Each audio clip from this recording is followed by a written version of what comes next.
Hi everyone, get ready with me while I share a random fact about myself. And kahit pause ako, ilalaban natin to because, we do not gatekeep. So, fun fact about me, I cannot remember faces. Ako lang ba yun? I don't know, cause okay, ganito yan. Kahit itry kong i-visualize or mag-focus, hindi talaga. But I can remember energy. But before tayo magkwentuhan, skin prep muna tayo para mag-last yung makeup all day. Which, ito na yan. Ito yung ginagamit natin, guys. Can you see that? I like this one. Kasi, nag-stay talaga yung makeup ko all day. Kahit nasa taping ako. I also like the texture. Hindi siya mabigat. Sobrang lightweight niya lang sa skin. And hindi ako nag-break out. Ganyan dapat kadami. Honest dry din kasi yung skin ko. Alam mo yun, para juicy yung skin. Nagigets niyo ba yung... Can you guys see? Sobrang hydrated ng skin ko. Can you guys see that?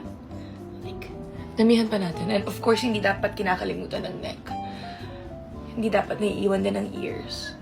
Dapat kamay din. Kasi ganyan din talaga ako mag-moisturizer. Diyan nakikita ang age.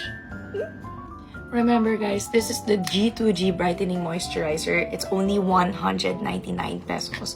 And ang ganda niya, it absorbs really fast.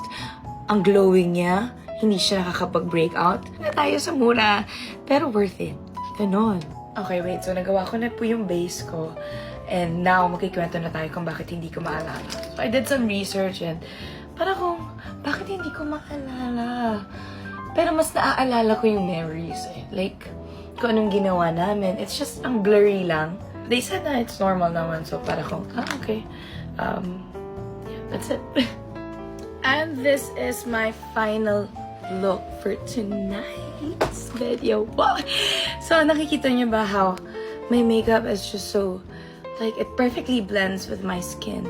And it's also because of this one, Glad to Glow. Anyways, that's it, guys. Thank you so much for watching. I love you all and have a